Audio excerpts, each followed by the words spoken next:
Welcome, everyone. This is News Now from the Belmont Journal. I'm Mike Crowley, and Lisa Gibalerio of the Wayside Youth and Family Support Network is with me again today. Happy New Year, Lisa. And I'll just mention, Lisa is also coordinator of the Belmont Wellness Coalition. So it is good to see you again, Lisa. Thank you, Mike. Great to be here. So here's something that we're hearing more about these days, high intensity drinking.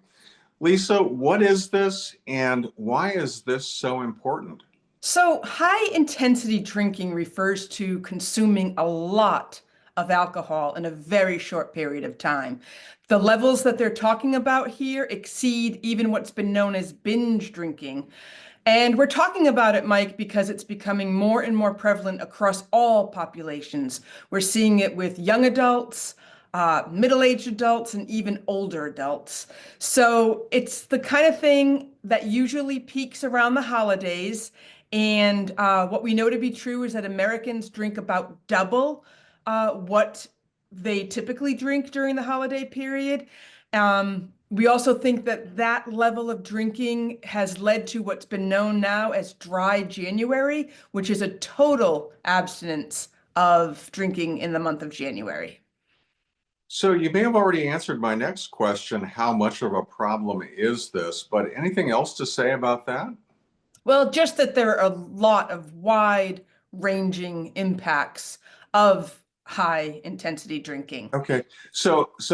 And that takes me to exactly my next question. What are some of the impacts of high intensity drinking? What can you tell us?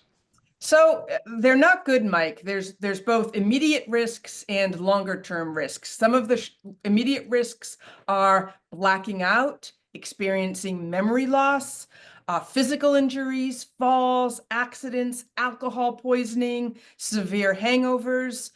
It can lead to impaired decision making, which can lead to all sorts of risky behaviors, such as drunk driving, unprotected sexual activity.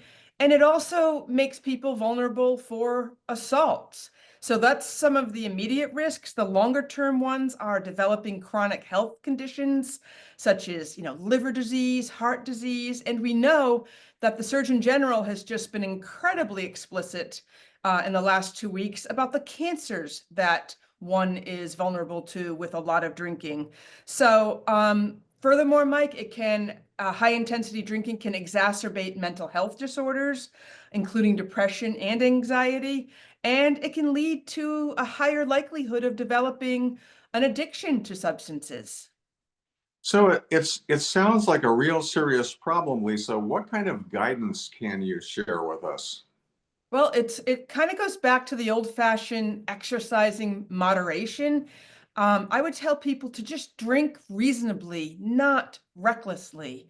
It's really important to pace yourself, and never should we be in a situation where we're deliberately drinking rapidly. Having lots of water while we're out having a few cocktails is a great idea. Also, consuming food.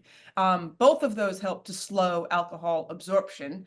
And plan ahead with regard to transportation. So, have a designated driver. That's always a smart, sane idea. Also, be prepared to use an Uber or a Lyft. Anything else, Lisa? Well, I would advise people who think they might be drinking too much, having trouble using that moderation I spoke of, to contact a professional. Alcohol can be used as a coping mechanism, but it's what we refer to as a maladaptive coping mechanism. It's not a positive one. So, consult a healthcare provider if you think that you're developing a habit around alcohol. And there are plenty of professionals who specialize in alcohol misuse. All right. Thank you so much, Lisa. So many of us have known someone who has or has had a problem with drinking. I just will add that if you know someone or if you yourself might be having some trouble with alcohol, please get help. All right. We will see you next time. Thank you, Lisa.